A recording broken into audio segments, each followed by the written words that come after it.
حامد کے گھر کی حالت بہت خراب ہے۔ باپ کے مرنے کے بعد سب بکھر گیا۔ کچھ پڑوسی جو ابا کے ساتھ چائے پیتے اور باتیں کرتے تھے اب ہمارے گھر کے سامنے سے گزرتے وقت نظریں چراتے۔ یہ رویہ مجھے غصہ اور دکھ دیتا۔ میری بہن ماریا جو صرف 17-18 سال کی تھی اب بالکل بدل چکی تھی۔ ابا کے جانے کے بعد وہ بھی ٹوٹ گئی۔ پہلے وہ ہنستی کھیلتی تھی، شرارتیں کرتی تھی، مگر اب وہ چپ چپ رہتی۔ اس کی آنکھیں ہمیشہ سرخ رہتی اور چہرہ زرد پڑ گیا تھا۔ گھر میں کھانے کو کچھ نہ ہوتا تو وہ دن بھر خالی پیٹ رہتی۔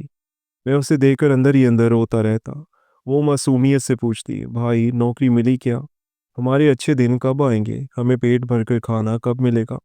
اس کی آواز سن کر میرا دل پھٹ جاتا۔ میں اسے گلے لگا کر کہتا، ماریا سب ٹھیک ہو جائے گا، بھائی کوشش کر رہا ہے نا۔ لیکن مجھے معلوم تھا یہ صرف جھوٹی تسلیاں ہیں۔ ایک شام جب میں شہر سے تھکا ہارا واپس آیا تو ماریا میرے پاس آئی۔ اس کی آنکھوں میں بھوک اور امید کی۔ بھائی کچھ لائے ہیں کیا؟ کچھ کھانے کو ملے گا؟ اس کی معصوم آواز مجھے ابا کی یاد دلا گئی۔ میں نے جیب ٹٹولی مگر کچھ نہیں تھا۔ اماں کو دیکھا تو وہ بھی سوالیہ نظروں سے مجھے دیکھ رہی تھی۔ میں نے بس کہا، اماں ماریا کل کچھ انتظام کر لوں گا، مگر میری آواز میں کوئی یقین نہیں تھا۔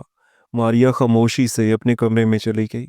اس نے دن بھر کچھ نہیں کھایا تھا۔ وہ بھوکی تھی مگر چپ چاپ اپنا دکھ چھپا رہی تھی۔ میں ہاسپٹل کے ٹھنڈے فرش پر بیٹھا رو رہا تھا۔ سامنے اماں تھیں جو بالکل بے حال بستر پر پڑی تھیں۔ میں اندر سے ٹوٹ چکا تھا۔ ابا کی بعد ماریا بھی چلی گئی تھی۔ میں نے سوچا اماں اگر میں نے کچھ نہ کیا تو آپ کو بھی کھو دوں گا۔ اب میرے پاس کچھ نہیں بچا تھا، نہ ابا نہ ماریا، اور ماں کی حالت ایسی تھی کہ وہ بھی کسی بھی وقت میرا ساتھ چھوڑ سکتی تھی۔ میں نے خود سے سوال کیا، کیا میں واقعی اتنا کمزور ہوں؟ کیا میں ابا کے خواب ایسے ہی ٹوٹنے دوں گا؟ وہ رات میں ہاسپٹل میں بیٹھ کر خود سے لڑ رہا تھا۔ میرے دل میں پچھتاوے، غصے اور گہری اداسی کی ایک آگ جل رہی تھی۔ اگلی صبح اچانک میرا پرانا ٹوٹا پھوٹا فون بجا جو میں نے ابا کی کمائی سے خریدا تھا۔ اسکرین پر ایک انجان نمبر نظر آیا۔ میں نے کپ کپاتے ہاتھوں سے کال اٹھائی۔ دوسری طرف ایک عورت کی آواز تھی، ہیلو حامد، میں اس کمپنی سے بول رہی ہوں جہاں تم نے پچھلے ہفتے انٹرویو دیا تھا۔ میں مینیجر ہوں، تمہیں جاب مل گئی ہے، کل سے جوائن کر سکتے ہو۔ میں یقین نہ کر سکا۔ اتنی بار انکار سہنے کے بعد مجھے لگا تھا شاید یہ مذاق ہے۔ میں نے دھیرے سے پوچھا، میڈم آپ سچ کہہ رہی ہیں نا، مجھے نوکری مل گئی ہے؟ وہ ہنس کر بولی، ہاں ہاں تمہارا انٹرویو بہت اچھا تھا، ہم تمہیں موقع دے رہے ہیں۔ میں نے کال بند کر دی لیکن میرے چہرے پر کوئی خوشی نہیں تھی۔ میں اسی ہاسپٹل کی کوریڈور میں بیٹھا تھا جہاں چند گھنٹے پہلے ہی میری بہن ماریا کی لاش میرے سامنے رکھی گئی تھی۔ میرے دل و دماغ میں عجیب سا خلا تھا۔ اگر یہ کال ایک دن پہلے آ جاتی تو شاید میری ماریا زندہ ہوتی۔ میں نے آسمان کی طرف دیکھ کر چیخ چیخ کر کہا، یا اللہ یہ کیسا کھیل ہے تیرا؟ ایک دن پہلے تو نے میری بہن چھین لی اور آج نوکری دے دی۔ اگر یہ نوکری کل ملتی تو ماریا آج میرے ساتھ ہوتی۔ میری آنکھوں سے آنسو بہ رہے تھے مگر دل خالی تھا۔ اب یہ نوکری میرے لیے کھوکھلی جیت تھی۔ ماریا کی یادیں بار بار سامنے آ رہی تھیں، اس کی معصوم ہنسی، اس کے وہ خواب جب کہتی تھی، بھائی آپ بڑے افسر بنو گے، مجھے شہر لے چلو گے۔ میں نے وعدہ کیا تھا کہ اسے سائیکل دلاؤں گا، مگر میں اسے ایک روٹی بھی نہ دے سکا۔ ماریا کی تدفین چند گھنٹے پہلے ہی ہوئی تھی۔ اس کی معصوم لاش اپنے کندھوں پر اٹھائی تھی میں نے، اور میری آنکھوں سے آنسو رکنے کا نام نہیں لے رہے تھے۔ میں نے وہیں فیصلہ کیا کہ اب اماں کو یہ دکھ نہیں سہنے دوں گا۔ سوچا انہیں نوکری کی خبر دوں، شاید سن کر ان کی آنکھوں میں روشنی آ جائے۔ میں ہاسپٹل سے گھر لوٹا۔ گھر کا ماحول ماریا کے جنازے کے بعد اور بوجھل ہو گیا تھا۔ ہمارے کچے مکان میں صرف خاموشی بسی ہوئی تھی۔ میں اماں کے کمرے میں گیا۔ وہ بستر پر لیٹی تھی، چہرہ زرد پڑا ہوا تھا اور سانسیں بہت مدم چل رہی تھیں۔ میں نے سوچا شاید وہ سو رہی ہیں۔ آہستہ سے کہا، اماں اٹھیں، مجھے جاب مل گئی ہے، اب سب کچھ ٹھیک ہو جائے گا۔ مگر انہوں نے کوئی جواب نہ دیا۔ میں سمجھا وہ گہری نیند میں ہے۔ 2 گھنٹے بعد دوبارہ گیا تو ویسے ہی لیٹی تھی۔ دل میں عجیب سا خوف آیا۔ میں نے ان کے کندھے کو ہلایا، اماں اٹھیں، مگر وہ نہ جاگی۔ میں نے دوبارہ زور سے جھنجھوڑا تو وہ بالکل خاموش رہی۔ میرا دل کانپ گیا۔ میں نے ان کی سانسیں چیک کی۔ وہ سانس تو لے رہی تھی مگر اتنی ہلکی کہ جیسے رک گئی ہو۔ میں گھبرا گیا، انہیں گود میں اٹھایا اور دوڑ کر ہاسپٹل لے گیا۔ راستے میں بار بار کہہ رہا تھا، اماں کچھ نہیں ہوگا آپ کو، میں اب کام کروں گا، آپ کو ٹھیک کرواؤں گا۔ لیکن میری آواز ہوا میں گم ہو رہی تھی۔ گاؤں کی گلیوں میں کوئی بھی مدد کو نہ آیا۔ وہی پڑوسی جو پہلے ابا کے ساتھ بیٹھ کر چائے پیتے تھے اب منہ موڑ چکے تھے۔